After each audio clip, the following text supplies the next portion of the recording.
hapo. So, Mr. President, call some of us.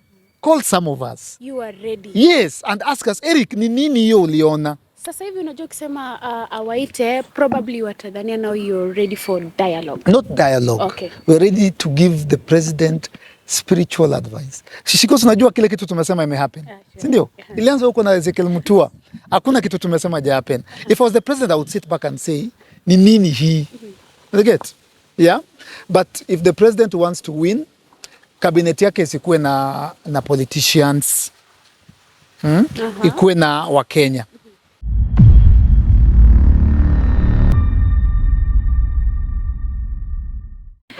It's a beautiful morning and we have here the one and only activist, Saizin activist. Tumempatia jina officially the president of comedy as well. Akona titles mingi, nabii, prophet. Yani uko na mambo mingi sana. Na leo look imeweza. Ilibidi weze. How are you? I'm doing fine. I'm happy. I'm joyful, I'm jumpy. Nasikia poa sana. Kuanzia jana sijalala vile nimelala leo. Hata nimechelewa huku Citizen. Kikubwa kimekufurahisha ni kipi? Ni kile rais alifanya kwa kuwafire wale cabinet secretaries. Na ilikuwa kitu ya kwanza tulikuwa tunaomba. Hata ukisikia kwa ile speech yangu ya nabii, it was number 1. So ni kama alianza na hiyo. Na akimaliza speech akasema we are going to do more changes and more firing. So na ngoja kuona kifaya hawa watu wa Kenya Power. Simumia hapa sana tokens. Sana. Ken Jens, KBC, hizi maparastatal wote waende. So me, I'm very happy. I'm extremely happy.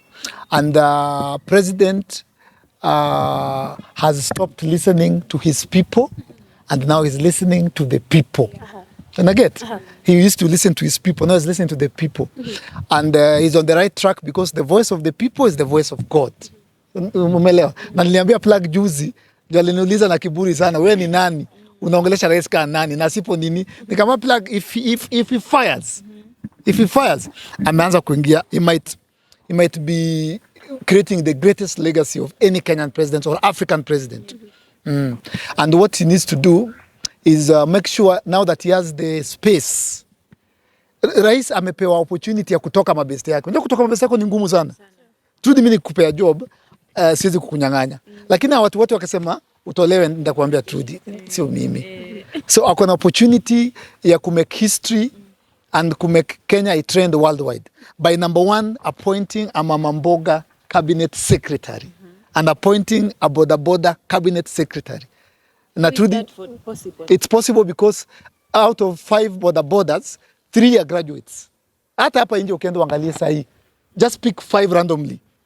Watatu ni graduates wa KU ama UN, and after those 3 wenye ni graduates, 1 akona first class honors. Let me ask her. Yes, ask. Maybe Eric, if an opportunity was presented to you, ukwe one of the CS maybe in the next cabinet.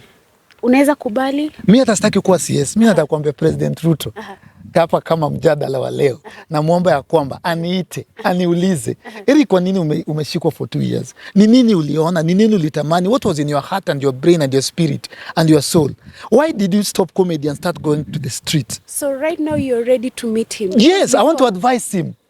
I want to tell him I'm happy with him. He's listening to the people. Remember, Sai pia hana an official advisor. Hana official advisor. Yeah. Me, I'll tell the president why in 2022. Ending. So it's 2.5 years. Yeah. I started going to the street and my message has never changed. It has been corruption, na corruption ni CSS. Hapo ndio naanza hapo. So, Mr. President, call some of us. Call some of us. You are ready. Yes, and ask us, Eric, ni nini hiyo uliona? Sasa hivi unajua kusema awaite, probably watadhania now you're ready for dialogue. Not dialogue. Okay. We're ready to give the president spiritual advice. Shishiko, unajua kile kitu tumesema ime happen. Si ndio? Ilianza huko na Ezekiel Mutua. Hakuna kitu tumesema ja happen. If I was the president, I would sit back and say, ni nini hii? You get? Yeah? But if the president wants to win, cabinet yake isikuwe na politicians. Ikuwe na Wakenya. Ikuwe na Wakenya. Ikuwe na young people. Yeah? Because revolution has been pushed by the young people. So I take his time, I breathe in, I breathe out. aombe, seek wisdom, seek advice, yeah, before our point. Jutaka tusirudi sikie ni coalition government of parties tena. Toka tumerudi back to penye tulitoka. Sisi kuna kitu tuko nayo, kuna kitu tumeona na tunaweza saidia rais. So, that I can tell you. So Eric, at this point you are supporting President Ruto. His speech right now. You see, even in war, when you get if ukipata gains, sasa tumepata gain, you retreat, you breathe, you re-strategize, you wait. So President Ruto ali move chess, shia. Tukasema noma. So that nam support, but nimefurahi na yeye. Because he has listened to the people. President Ruto has always been listening to his people. I can tell. Anaambiwanga iko nini? Hao ni TikTokers. Yeah? Hao ni cloud chasers. Yeah? So umekuwa kwa street for like 2 years now as we speak. What is going to make you go back again to the street? Because mambo ni mengi. If the president does not fire the inspector general, if the president does not fire all parastatal heads, we will go back to the street louder, stronger, bigger, noisier, messier, if it does not do that. Kenyans have also been concerned about this office, the office of the Prime Cabinet Secretary. Because wengine wanasema it's not in the constitution and things like that. What is your stand as Eric Omondi? Mr. President, I know Musalia Mudavadi campaigned with you. I know he supported you. And I feel you. In life, it is important to reward, to say thank you. For truly nikikuja nikusupport. Si nilikuja nini yako? Hiyo ukicelebrate 100. So uliniambia thanks. Mr. President, I understand that Mudavadi supported you.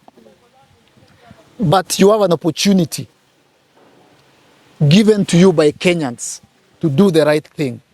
Mr. President, do not include any person that people expect or know in your government. So you think the position should also be abolished? It is not constitutional. It is the easiest to abolish. You're from a morning show, and you think kuna positions pia that should be reduced. Yes. Labda unaweza ambia. Women reps. Yeah. We had a clause, Shiko, you're a woman, in the Finance Bill 2024 that was going to tax women's pads. And it was discovered and brought on the limelight by men, young men. We had a clause that was going to tax pads. And it is young people, Gen Zs, who are men, who are fighting and discovered the pads in the Finance Bill. While we have 47 women reps, what are they repsing? If not women. They could not come together in a forum of 47 and a manner and raise their voice and refuse kusikue na pads. Kazi ya women rep ni nini? That's number one. Mr. President, toa. Women rep. Yeah.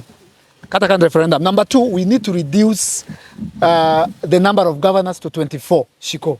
From 47. From 47 to 24 counties. That's almost half. Almost half. The state of Texas in the US, it's led by a governor. Effectively, do you know Texas is twice the size of Kenya? Kenya inaingia kwa Texas mara mbili, inaliona governor effectively. Unaona kitu tunapenda Kiambu na Tattoo City. It's just the tip of an iceberg. We need to reduce counties by half, by more than half. 24. Tukireduce counties inamaanisha tuko na 24 governors, tuko na 24 senators. Inatoa burden ya tax kwa wananchi. And probably, do you think it's possible, or rather, do you think it will be effective, like as soon, because hey, Gen Z wanataka vitu zifanyike ASAP. Yeah, will probably take quite Right now today, mzee tunamalizia. Right now, Shiko, you can see I'm very upbeat. Nimefurahi sana. Yeah, true.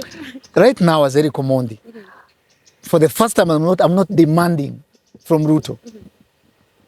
I'm not demanding. For the first time, I am suggesting. I am proposing. I am requesting. Sasa tone yangu imechange. Naomba. Mr. President, it will take time. But before you leave office, Mr. President, remember you are the last of your generation. You could be greater than Kibaki, you will be greater than Uhuru, than Moi, even, okay, the founding fathers Tamguza. But you will go down as the greatest president in Africa. If you appoint a Mama Mboga to the cabinet secretary, a border to cabinet secretary, if you make sure before the end of your term, you take us to a referendum. I can take us to a referendum. I thought about it. I can start it now. It is constitutional. Yeah. But if the president can take us to a referendum to reduce the number of governors and counties, atawacha legacy yenye itakuwa celebrated internationally. Because pesa mingi, we thought we devolved services, we devolved corruption. Counties are more corrupt than the national government. Nashiko, mimi sina mbio juu, tunaenda step by step. Executive, we are done. Not completely, but we are done. County, we are coming. Parliament, nimewambia, mimi wenye rais alisign IBC, nilisema yes. Sasa naombanga tu nasema, nangoja tu hivi nasema tu IBC ngie. Are you suggesting a dissolved pia parliament? Hiyo tuachie. 2027? Hawatafika. Wale walivote yes. Hawatafika Shiko. Niseme ingine, hawatafika. We are going to recall all of them. Hawatafika 27 ya nini? Hata wezi enda funeral saizi. Hata wajaenda ushago. Wamejifunga. Hata wendi church. Hata wezi kuja hapa. Shiko, fiki 2027. Plan ni gani? Plan ni simple. Hiyo Ruto atuachie. Amesign IBC. A constitute IBC. Atuachie. Tuko na energy. Unajua Gen Z na millennials. Tuko na time. Hatuna employment. We are going to recall every MP that voted yes. Wale ambao wali apologize. Kwanza hao ndo tunaanza nao. Kwanza don't apologize. Tuanza na wewe. Shut nisikas. Usiapologize atutaki. Kama kuna mtu watoko dialogue na ulisikia vitu walikuwa nasema hiyo time. Kwanza kuna mmoja alikuja akasema liniuma. Wawili ni mabeste wangu, sio sitaja jina zao. Mmoja alikuja akasema kwa TV akasema, Mr. Speaker sir, I went to Kenyatta University and I am an editor.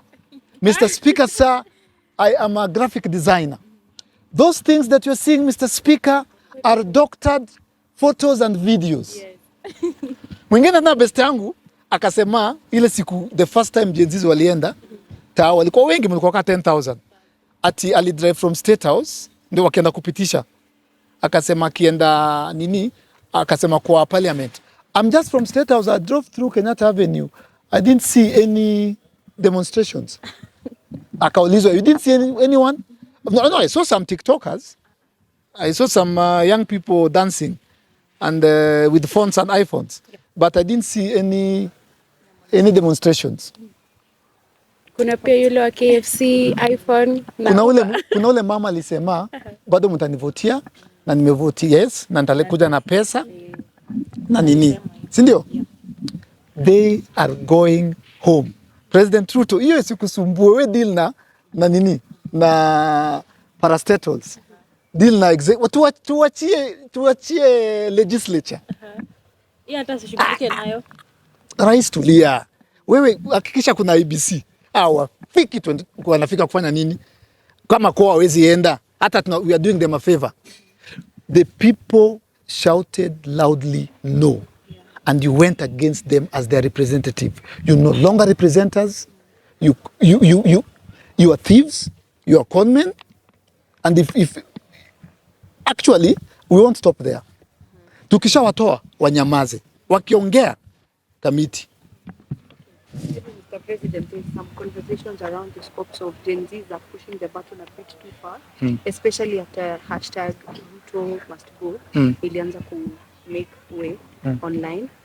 Where maybe do you think that Gen Z, first of all, do you think that the Gen Z and the youth that are going on the streets are pushing the button a bit too far? Alafu pia, now that the cabinet was dissolved, alafu kuna watu wanataka now, because it is a decision that was triggered by what was happening on the streets by the voice of people. So people are asking, they want now to participate in now the reconstitution Of the government. Yes. Yeah. How do you think that will go and what? So that is where Ruto will win or lose. What he does next.